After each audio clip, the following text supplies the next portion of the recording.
Tudo bom, Júlia? Boa noite, ministro. Seja bem-vindo. Boa noite. Tudo bom? Boa Tudo noite. certo? Estou aqui em Uberlândia. Opa, Minas Gerais. Nossa, Tem Minas um Gerais. amigo meu daí, o Pronto, Caro Preso, vereador.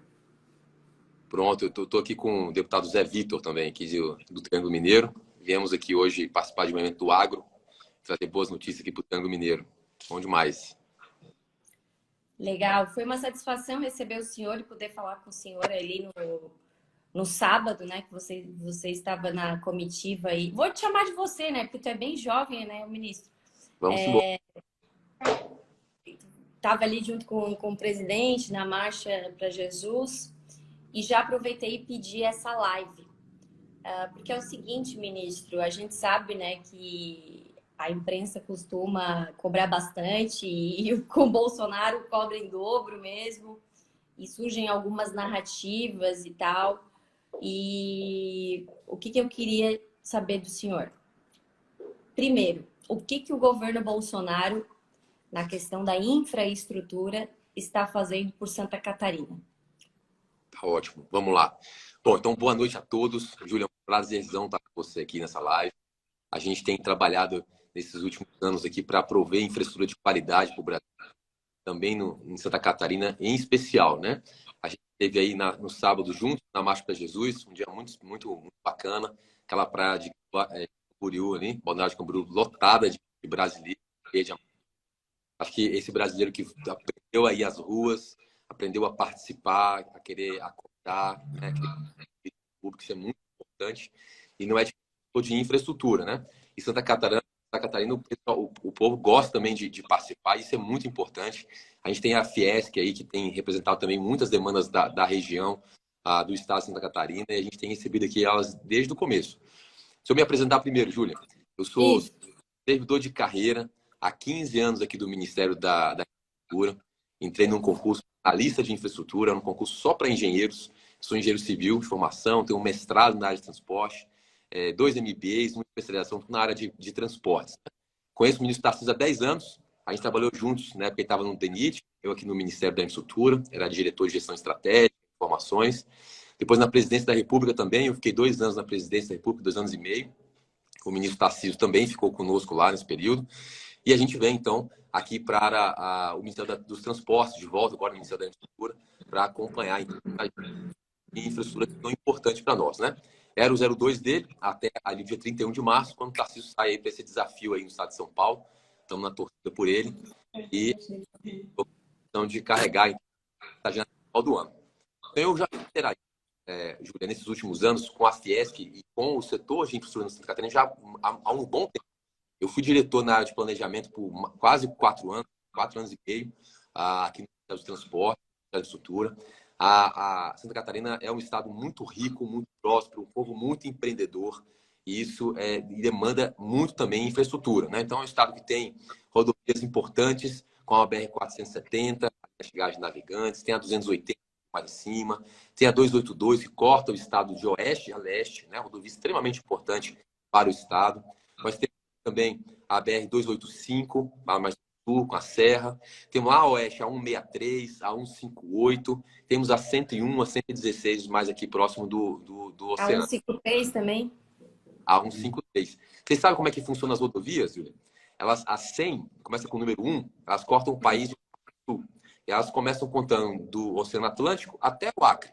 Então é 101, que é a 101, aí depois 116, 135, 153, 163, 4 e vai embora até lá.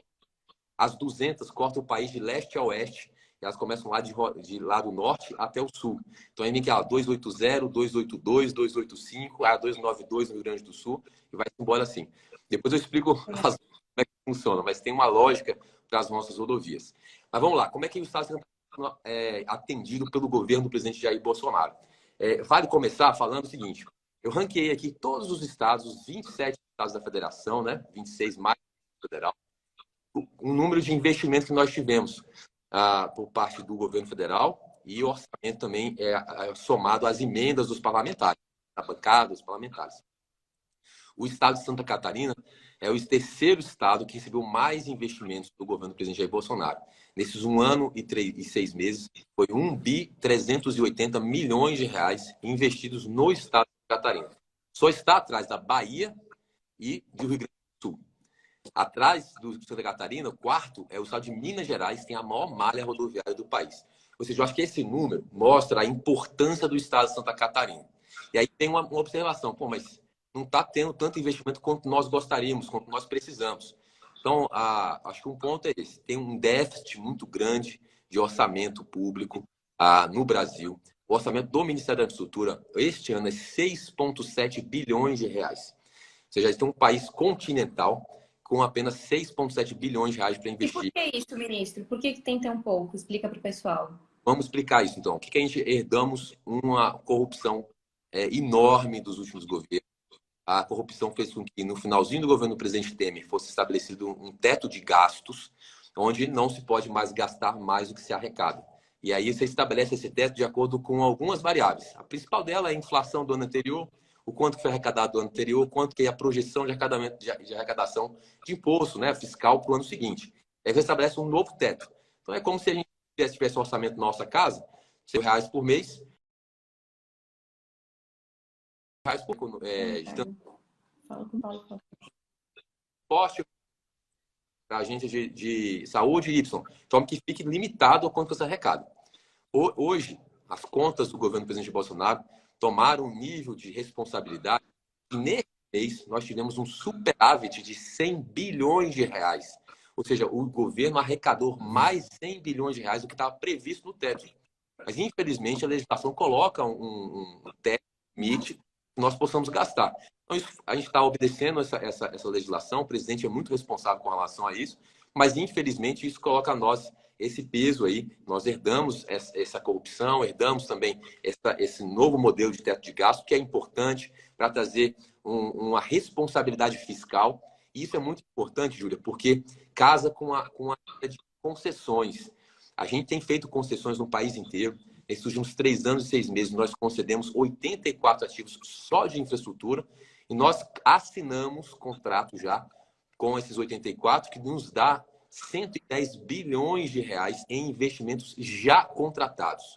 Acho que o pessoal está ouvindo a gente aí, você imagina que a gente já tem de contrato, são 110 bilhões de reais. Se o meu orçamento é 6,7, está conseguindo fazer, né, movimentar minimamente a estrutura, com esses contratos nos próximos anos, nós vamos colher muito do que a gente plantou agora nesses últimos 3 anos, 3 meses. Mas vamos falar. O senhor acha que a solução é fazer mais concessões, inclusive dessas rodovias, por exemplo, que essas BRs? O que o senhor pensa sobre isso? Fazer mais concessões e bem feitas, né? Vamos lembrar do governo lá, onde concessões muito mal feitas foram feitas. A gente herdou um passivo enorme. Eu acho que a BR-101, aí da Artéries, no contorno de Florianópolis, é um exemplo de um contrato difícil de executar. O governo já vem há alguns anos, né, tentando conversar com a Artéries, o Tribunal de Contas da União, o TCU, para que a gente consiga entregar efetivamente a travessia de Florianópolis. Né? Essa é uma obra extremamente importante. Então, quando nós entramos aqui, nós tivemos uma conversa com a concessionária, a Artéries, com a NTT, para que nós possamos, então, de fato, avançar nessas obras. Mas as concessões é o caminho, Júlia, e passa por bons contratos. Nós estamos fazendo contratos muito inteligentes agora, sofisticados, difíceis, porque a gente tem ouvido isso lá de fora. Eu passei agora uma semana nos Estados Unidos, há 30 dias, 40 dias atrás, muito elogiado o programa de concessões do Brasil, em termos de sofisticação de modelagem. Hoje, para você ter ideia, a gente estabelece alguns critérios. Por exemplo, você não pode dar um desconto muito grande na tarifa do pedágio para você ganhar a concessão. Antigamente, quem desse maior desconto na tarifa levava. Parecia muito bom, mas muito populista. Porque no final do dia, o que acontecia? Você tinha uma concessão com um fluxo de caixa comprometido. Porque você já sabia que você precisava arrecadar no pedágio R$2, R$3. Só que você dá um desconto para cobrar 50 centavos, o que acontece? Você não vai ter o dinheiro para fazer o investimento que você precisa, a duplicação, para fazer a manutenção adequada. Então é isso que acaba tendo essa dificuldade. Mas vamos falar um pouquinho da nossa agenda do Estado de Santa Catarina. Eu vou começar com a R-470. A gente teve ali em Navegantes, né, Júlia, agora recente, sábado. A BR-470 é uma rodovia que tem sido muito cobrada pelos catarinenses. Importante essa rodovia. Histórico isso aqui em Santa Catarina. E eu tive lá, ministro, eu tive em Pouso Redondo esses dias e vi ali a situação da ponte que caiu, o Exército construiu uma provisoriamente Exato. e recebo muitas reclamações sobre a 470, mas claro que o que não se fala é que foram entregues 32 quilômetros, né? Coisas que até 2019 não tinham sido entregues. A A zero. questão ali do trevo do Mafis, até um amigo meu que é da região falou: Meu Deus, aquilo ali andou tão rápido, né? O resto poderia andar também tão rápido. Então é importante esse esclarecimento aqui do senhor para que a gente, para que essa informação chegue até as pessoas, porque muitas vezes alguns órgãos de imprensa eles pegam um problema, né? E fazem, não esclarecem de fato a população. Por isso que eu trouxe o senhor aqui. Excelente. Então vamos deixar as informações mais claro possível, né? Eu acho que o primeiro ponto é esse. O Ministério da Infraestrutura, né, reconhece a necessidade de ter mais orçamento nas obras de Santa Catarina. A gente tem trabalhado por isso. É importante que vocês estão nos acompanhando aí. Cobrem também os parlamentares para investir mais no setor de infraestrutura. Eu fiz um comparativo, Júlia. Se você pegar a bancada do Espírito Santo, ela botou nos últimos 3 anos 480 milhões de reais no Ministério da Infraestrutura de emenda. Quando você pega a bancada de Santa Catarina, deu pouco mais de 100 milhões de reais. Ou seja, há uma necessidade também de ter esse compromisso também com o parlamento. O parlamento é responsável por aprovar as leis de orçamentários, ou seja, o orçamento do Poder Executivo é aprovado pelo Congresso. O Congresso decide onde vai botar o recurso. Vai mais para a saúde, mais para a educação, vai mais para a infraestrutura, para onde vai esse dinheiro.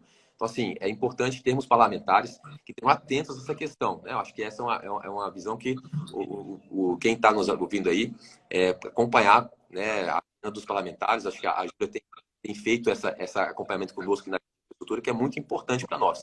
E a bancada tem, mas podia ser um pouquinho mais, né? Aqui, ó, agradecer os parlamentares, mas a gente sabe que as emendas têm aí toda uma demanda, uma necessidade, mas na agenda de infraestrutura precisa ter mais recursos. Mas o que nós estamos fazendo com o nosso recurso? 470. Nós colocamos na 470 agora um valor necessário para nós fecharmos a duplicação dos 2 primeiros lotes. São 4 lotes na 470. Nós estamos fechando até o final do ano 50 quilômetros de duplicação na 470, aí em Santa Catarina. Lembrando que não tinha nenhum quilômetro de duplicação quando nós herdamos essa rodovia em 2019. E a gente está agora já com 32 quilômetros e vamos fechar o ano de 2022 com 50 quilômetros de duplicação. É o suficiente? Ainda não. Mas mostra o esforço do governo do presidente Bolsonaro, a responsabilidade em avançar com essa agenda, a duplicação na 470. Já pedi para minha turma do DENIT ficar atento também à manutenção de alguns trechos, que acabam não ficando com buracos, né? Nos outros 2 lotes que não vão avançar tanto a duplicação, mas eu acho que é um compromisso nosso entregar aí quase 80%, 70% desses trechos já duplicados, tá bom? É importante falar também que foi trocado agora o superintendente do DENIT e deixar o nome aqui dele, né, para as pessoas saberem aqui, inclusive, ministro. A gente trocou os preços do DENIT, buscando aí ter um pouco mais de eficiência no atendimento às necessidades do Estado, né? Os parlamentares, a sociedade civil tem cobrado muito isso. E hoje os preços do DENIT, quem está lá respondendo é o Alisson. O Alisson é um craque, carreira do DENIT, conhece muito a agenda já do Ministério e é muito comprometido aí com o Estado. Então, assim, eu tive com ele no sábado, ele nos acompanhou também no sábado, né? Estava lá. Então, o Alisson é craque. Então, fiquem à vontade de cobrar o Alisson também com a superintendência de Santa Catarina. Vamos falar um pouquinho da 285, lá mais no sul da Serra. Aqui onde nós estamos, eu estou no sul. Pronto. Ministro, eu visitei essa obra, eu era coordenadora da Embratur para o sul do Brasil até março, né? Então eu visitei essa obra lá com os prefeitos da região. A camada de concreto é assim, né? E é uma obra, um lugar muito bonito. Aqui em Santa Catarina está faltando 1 quilômetro, tem umas partes de contenção ali. E até eu estava antes numa entrevista com um jornalista e ele perguntou: eu só quero fazer uma pergunta para o ministro. Quando que vão entregar a 285? Porque é uma questão muito importante aqui, né? Vai ser um corredor bioceânico, só para explicar para o pessoal. Vai movimentar a questão do turismo, que é uma das minhas pautas também. Então, a pergunta que não quer calar. Eu até tive no gabinete do ministro Tarcísio, quando ele ainda estava, com o Eduardo Bolsonaro, e perguntei para ele. Ele falou, chutou o julho, enfim, mas não aconteceu. Então, o pessoal está nessa expectativa. Dá para falar uma data ou ainda não? Não, dá sim. Mas vamos lá. O que acontece? É uma obra super complexa, né? Vocês estão aí na região, conhecem bem aí. É de serra, uma obra de engenharia complexa. Falta 1 quilômetro para fechar esse trecho de 22 quilômetros de duplicação. Então, assim, de pavimentação. Então, ou seja, o nosso esforço agora é fechar esse 1 quilômetro. E aí, o que a gente tem que fazer? A gente tem que atirantar essa serra toda ali para no período de chuva não descorregar, né? Não ter descorregamento de material. Então, nosso esforço hoje é para fechar apenas esse 1 quilômetro.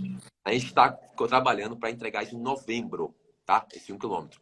É um desafio grande, a construtora está engajada nessa agenda. E eu vou acompanhar de perto, Júlia. A gente vai conversando. Se eu conseguir antecipar esse cronograma, eu passo para você passa para o pessoal aí, tá bom? Tá. Mas, novembro. Tá, ótimo. Outra questão que está pipocando muito aqui, semana passada teve um acidente, é na BR-282, né? Lá no Oeste, teve um acidente, acho que foi no... Onde é que foi? Maravilha?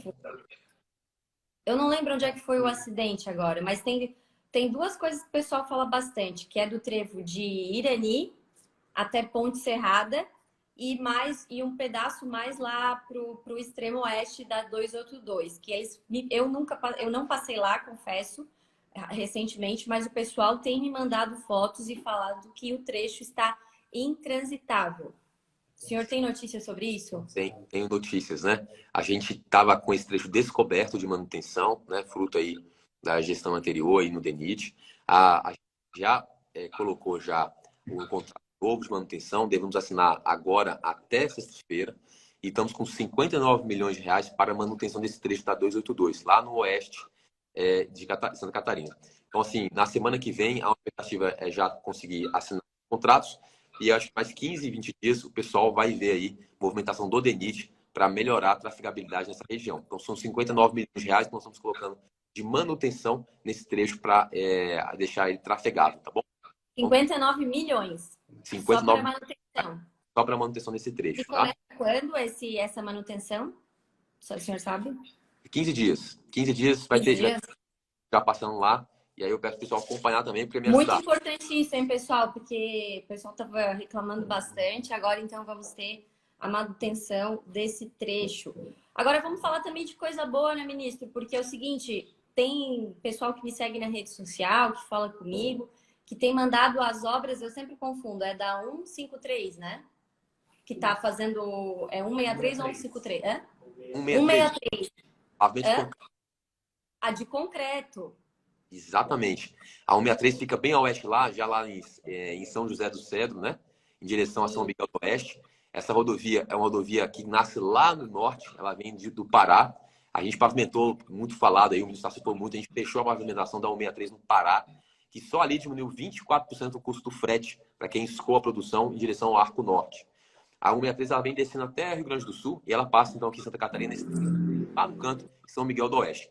A gente está pavimentando o trecho da rodovia, estamos duplicando lá uma obra de adequação de 62 quilômetros. Agora, esse mês, nós vamos entregar 5 quilômetros de duplicação e rodovias que estão em pavimento de concreto, que a gente chama de pavimento rígido. É um pavimento rígido que quem está passando lá está vendo o esforço do governo em garantir o pavimento ali, porque tem um tráfego muito pesado. Então, assim, a gente entrega 5 quilômetros agora, até o final do ano devemos fechar com 15 quilômetros de adequação com pavimento rígido e concretão 163. Era considerada uma das piores rodovias do Brasil, agora não. Agora vai sair dessa. Essa é 163, né? O senhor pode, agora, como o senhor tem experiência dentro do Ministério da Infraestrutura, sendo um servidor de carreira, o senhor poderia dizer que as estradas brasileiras nos governos anteriores estavam abandonadas? Porque, assim, o pessoal reclama da 470 e tal, mas antes aqui os aliados do presidiário, do ex-presidente Lula, eram justamente de Blumenau, os maiores aliados. Então, eles passavam todo dia pela 470. Por que não foi feito no outro governo? Segundo, estavam abandonadas as estradas brasileiras antes e em 4 anos é pouco tempo para recuperar tudo isso? 2, e outra questão... o senhor já falou isso. O que mudou da época dos governos anteriores, dos governos petistas, para o governo Bolsonaro? Mas eu quero bater nessa tecla, porque o pessoal tem que entender. Vamos lá, então, essas rodovias estavam abandonadas. O que acontece? Os governos anteriores não tinham técnicos em posições de tomada de decisão. Então, a gente, por exemplo, herdou as 8 companhias docas, né, os nossos portos públicos, todos deficitários em 2018, estavam todas as companhias docas deficitárias. No final de 19, início de 2020, as 8 companhias docas, no caso 7, né, uma delas nós liquidamos em 2019, que é a Companhia Docas do Maranhão, as 7 já estavam superavitárias. Qual que é o ponto aqui? Não havia uma preocupação técnica em gerir os ativos de infraestrutura no Brasil. Então, os governos anteriores, isso é uma espécie de abandono, porque se você não coloca pessoas que entendem do que está fazendo, a gente necessariamente vai acabar tendo não cumprimento daquilo que a gente pretende, que é a melhor prestação de serviço público. Então, assim, de fato, não havia esse compromisso. Havia também, Júlio, o seguinte, a gente, como ela era tocada com um viés puramente político, e aí eu digo o seguinte, a gente tem que ser político. Na minha posição, nós temos que ser políticos. Nós temos que ouvir os parlamentares, os deputados, os senadores, os governadores e adequar as necessidades, dar pronto atendimento em tudo aquilo que nós entendemos que é viável. Mas, assim, mas há necessidade de ter um viés técnico nessas avaliações. É um técnico político.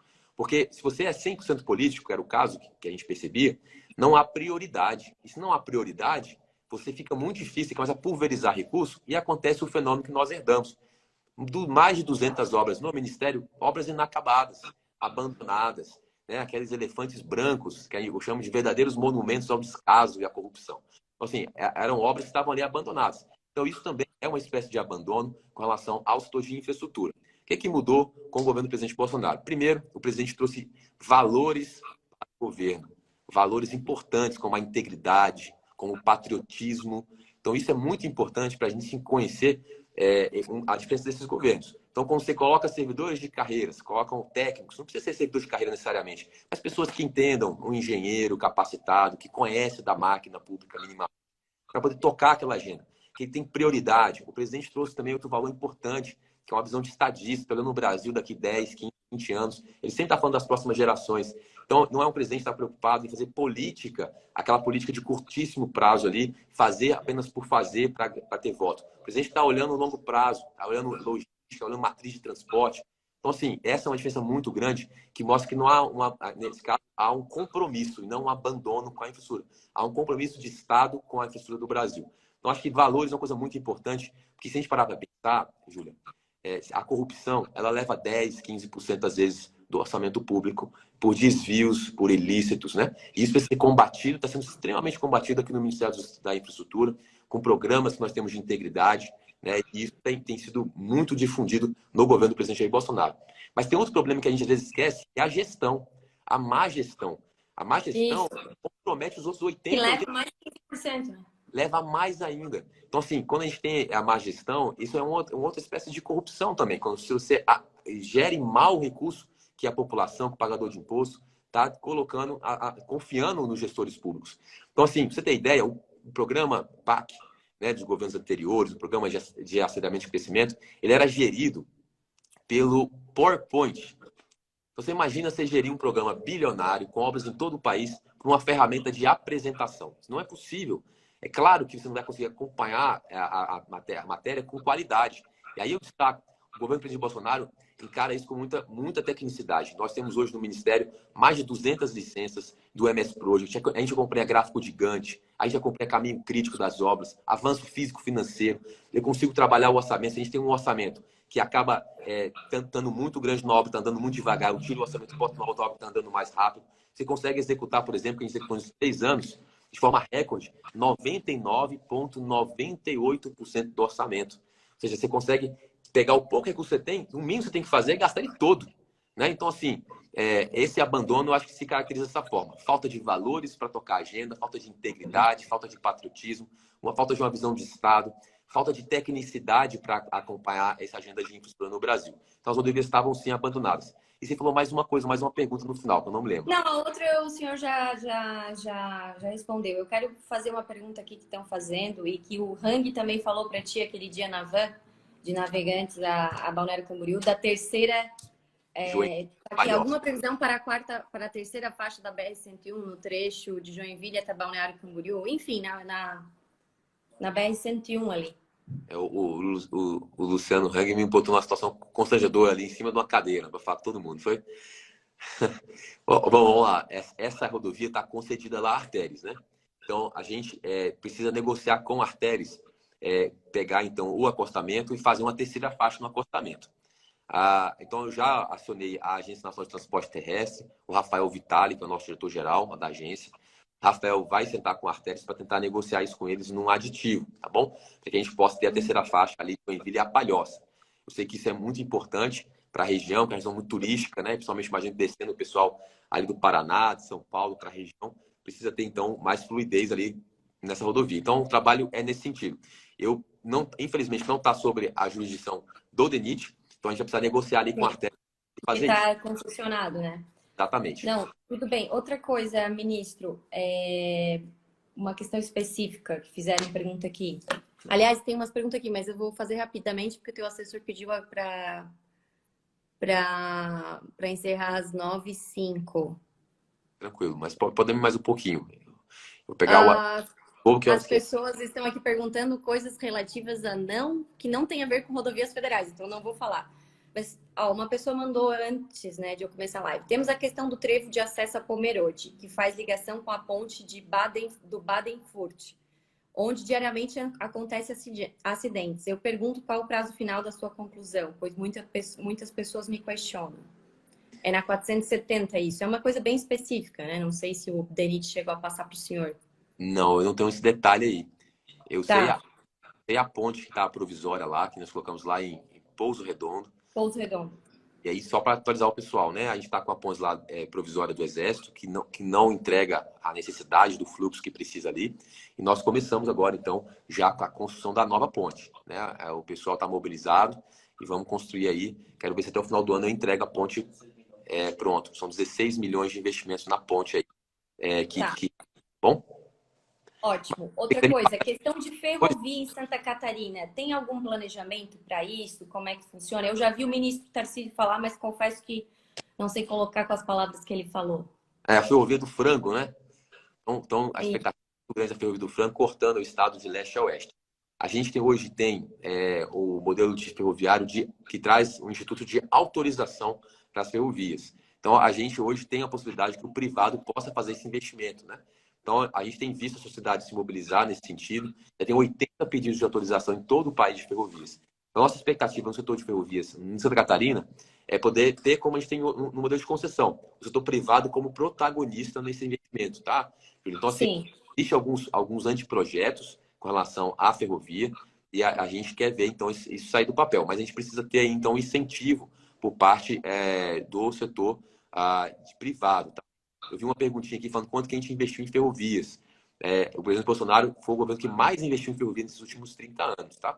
A gente tem só na autorização ferroviária já assinado aí pedidos, né, de autorização, quase 150 bilhões de reais de pedidos de autorização.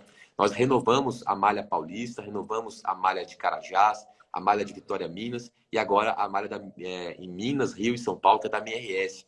A gente está falando de quase 100 bilhões de investimentos no setor ferroviário, que está sendo feito pelo setor privado. Então, Santa Catarina, nossa expectativa é que seja feito, então, o investimento por parte do setor privado. E já existe um pedido ali de Chapecó a Cascavel, que teve um pedido de autorização já aprovado. Então, de Chapecó a Cascavel, há um pedido do setor privado para fazer esse investimento ali na ferrovia. Deixa eu falar de rodovia, tá? A gente fez, tanto no Rio Grande do Sul quanto no Paraná, um estudo do BNDES que permite, então, a concessão da malha, tá? De uma rede. Então, às vezes, tem uma rodovia que tem um movimento muito grande e ela viabiliza a concessão. Tem outra rodovia que tem um movimento muito pequeno e o pedágio não consegue garantir que tenha o investimento, a duplicação que a gente precisa naquele trecho. Então, a gente junta o filé com o osso e aí consegue fazer, então, uma malha grande de investimentos por parte do setor privado. Fizemos isso nas rodovias integradas do Sul, lá RIS, no Rio Grande do Sul, e estamos agora também no Paraná, com o Corredor Ratinho, fechando, então, esse modelo que vai para leilão agora, já em novembro, o lote 1 e o lote 2, no estado do Paraná. E eu estou com um estudo no BNDES, principalmente da 282, cortando de leste a oeste ao estado, e mais algumas rodovias, como a 163, 158, a 153, ou seja, que a gente quer colocar para concessão. E aí um modelo que fique de pé, que realmente seja viável, que tenha fluxo de caixa garantido, e a gente tem esses investimentos tão importantes aí para o estado de Santa Catarina. Certo, ministro. Deixa eu só fazer uma perguntinha aqui. Como é que funciona? Tem gente me perguntando, Porque tem uma questão pontual do Caminho das Neves, que para o turismo é muito importante. Tem uma ponte chamada Goiabeiras. Isso não é federal. Mas tem um pessoal que vem falar comigo para pedir a federalização desse trecho que ligaria a Serra Catarinense à Serra Gaúcha. E para a questão do turismo seria bem importante. Como que funciona essa questão de federalização? É interessante? Não é interessante? É viável? Como que fica? Vamos lá. Então, como é que é o procedimento de uma Porque até federação? caiu, a ponte é de madeira lá, tá? Só para o senhor saber. Então, esse é um trecho importante para o turismo, como você falou, Júlia. E assim, o que acontece? Quando a gente está falando de federalização, tem um fluxozinho. Precisa ter o interesse do governador do estado e precisa ser aprovado na Assembleia Legislativa. Então, a Assembleia Legislativa precisa topar, então, que a rodovia seja federalizada. Bom, dependendo do trecho, a gente recebe super bem, tá? No caso da BR-438, seria um trecho que nós receberíamos para fazer esses investimentos, que é essa ponte aí das Goiabeiras, né? Isso. Das Goiabeiras, ou seja, é um trecho importante, a gente recebe aqui. Mas precisa ter, então, a aprovação por parte da Assembleia Legislativa do Estado e o governador do Estado também precisa topar isso. E aí a gente tem um procedimento que o Os DENIT... dois governadores, então, certo? Isso. Tanto o Legislativo quanto o Executivo do Estado precisam aprovar isso. O DENIT faz o inventário e a gente recebe a rodovia e daí programa os investimentos para o trecho, tá? Então, assim, é um trecho importante, nós estamos prontos para conversar com o Estado para poder federalizar. A gente tem feito isso em alguns estados, a gente não busca fazer muito isso, Júlio, porque aumenta ainda mais nossa responsabilidade com relação à Sim, manutenção sim. do investimento. A gente tem feito, às vezes, é estadualização, às vezes tem um trecho que, aqui em Minas Gerais, o governador Zema teve interesse, a gente passou alguns trechos para ele, no Mato Grosso do Sul também, ou seja, é um esforço que a gente busca também fazer um racional da malha federal como um todo. Certo. Outra coisa, o governo do estado tem ajudado na questão da BR-470, é verdade, é mentira? Claro que eu sempre falo que se o governo do estado está podendo ajudar a questão das BRs, né, das rodovias federais, é porque o presidente Bolsonaro deixou os governadores e os prefeitos com caixa muito confortável e a arrecadação bateu nas alturas aí na época da pandemia. Mas como é que está essa situação? Porque, afinal de contas, né, o ministro, é tudo dinheiro dos nossos impostos, né? Então, não importa se é federal, se é estadual, enfim. Exatamente. Eu acho que o presidente ele honrou com um compromisso de campanha, né? Que era menos Brasília e mais Brasil, né? E isso passa que o recurso volte para as pontas, para os estados, para os municípios. E eu acho que a pandemia acabou acelerando esse processo. O presidente que ia fazer isso, acho que talvez em 4, 5, 6 anos. E isso foi feito muito rápido, porque a pandemia acelerou esse processo. Então, os caixas do governo estadual, do governo municipal estão cheios, estão aí com recurso. E a gente tem feito, então, de forma proativa e criativa, por parte do governo federal, buscando encontrar investimentos. Então, encontramos aí no estado de Santa Catarina o interesse do estado em também ombrear conosco nessas obras, né? Então, são 465 milhões de reais. Nós já executamos aí em torno de 70% do valor que já nos passaram, para que nós possamos tocar nessa agenda. Só na 470, nós estamos colocando 300 milhões de reais desse acordo aí com o estado. O DENIT executa a obra. O que acontece? Os estados não estavam preparados para esse volume grande de recursos. Então, isso fez com que eles não tivessem projetos, tivessem problemas de desapropriação, problemas ambientais que não estavam solucionados ainda. Já da nossa parte, Julia, a gente está com 100% da malha rodoviária do Brasil com contratos preparadas para começar a obra de imediato. Então, assim, a gente está com 95%, mas esses 5% eles acabam, um pulmão, que o contrato vai vencendo e a gente vai refazendo. Então, a gente fecha praticamente 100% da malha hoje contratada e a gente tem mais de 3, 4 bilhões de reais de projetos prontos com desapropriação, ou seja, a gente precisa apenas de recursos para executar. Então, a gente está preparado para colocar recursos. Então, a gente encontrou aí a fome e a vontade de comer com o governo do estado e a gente estava preparado para isso. O DENIT está tocando a obra 470, tem 300 milhões de reais essa parceria aí. Que ótimo, que ótimo. Então, para encerrar, né, porque eu já passei Não, cheguei no horário que o seu assessor me deu. Por que o governo Bolsonaro, na sua opinião, deve continuar, né, óbvio, olhando sobre o aspecto da infraestrutura? Vamos lá, então. Acho que deve continuar, e aí eu vou tomar a liberdade de falar um pouquinho do que a gente entregou aí no estado de Santa Catarina. A gente vem trabalhando com ações nesses últimos 3 anos e meio. E eu tenho aqui uma listinha do que a gente foi entregou. Alinhamento do berço 4 do Porto de Itajaí. Nós vamos conceder o Porto de Itajaí também esse ano. O segundo maior hub de containers do nosso país. Só perde o Porto de Santos. Nós fizemos também a duplicação de 32 quilômetros da 470, vamos entregar mais 18 até o final do ano. Nós fizemos a adequação da via expressa de Florianópolis, a restauração da 282 de Ponte Serrada a Xanxerê, 44 quilômetros de adequação. Fizemos um leilão da BR-101 em Santa Catarina, no dia 21/2/2020, a concessionária CCR ganhou, que é esse trecho do sul de Florianópolis até a divisa com o Rio Grande do Sul. Fizemos a conclusão do complexo de viadutos da Mafisa na BR-470. Viemos, tá aí, ó, tá contigo aí. Pavimentação da 285 Santa Catarina, viaduto do acesso da Ilhota, a BR-470 Santa Catarina, também entregue em dezembro de 2020. Na 470 também nós fizemos o viaduto de acesso a Indaial. Fizemos a construção dos aeroportos de Navegantes de Joinville, que vão ter investimentos na ordem de 300 milhões de reais nos próximos anos. Aeroportos que vão ter transformados, tendo ponte de embarque, para que não vai ter mais aquele embarque com aquelas escadas móveis. Nós fizemos também a restauração de 220 quilômetros na BR-101 Santa Catarina, feita pela CCR, via costeira, também via concessão. Reforma e ampliação do aeroporto de Navegantes, o aeroporto teve investimento substancial, foi entregue em maio de 2021. Ordem de serviço do aeroporto de Joaçaba, está em parceria com o município, a obra está andando. Leilão do terminal portuário também de Imbituba. Fizemos também, junto com a Artéries, a implantação da terceira faixa de Palhoça a São José, e com a Artéries também foi feita a ponte sobre o rio Camboriú. Ou seja, eu estou dizendo isso porque isso mostra assim, o esforço do governo federal. Eu imagino que a sociedade local precisa de mais, está ansiosa por ver mais investimentos, e a gente vai conseguir isso por um segundo motivo, que eu diria que é importante nós termos um governo como o do presidente Jair Bolsonaro, pelos valores que ele trouxe para o setor público e para o país, resgatando valores muito importantes. Como eu falei, patriotismo. E porque ele faz obra aqui, né? Não nos outros países, né, ministro? Faz obras no Brasil e não faz em outros países, né? Ele está preocupado com os portos brasileiros, não com os portos em Cuba. Ele está preocupado com o sistema de metrô em Belo Horizonte, não o sistema de metrô de Caracas. Ou seja, é um presidente patriota, está preocupado com o Brasil. É um presidente que tem agenda de integridade, de combate à corrupção. E na agenda de infraestrutura, isso foi muito importante esses 3 anos e 6 meses. O presidente tem sido um grande apoiador, de forma irrestrita, da agenda de infraestrutura. E eu posso dizer isso porque trabalhei no governo do presidente Lula, trabalhei no governo do presidente Dilma, do presidente Michel Temer, e sem dúvida nenhuma é o melhor presidente que o Brasil teve na agenda de infraestrutura nos últimos anos. Obrigada. Só mais um detalhe.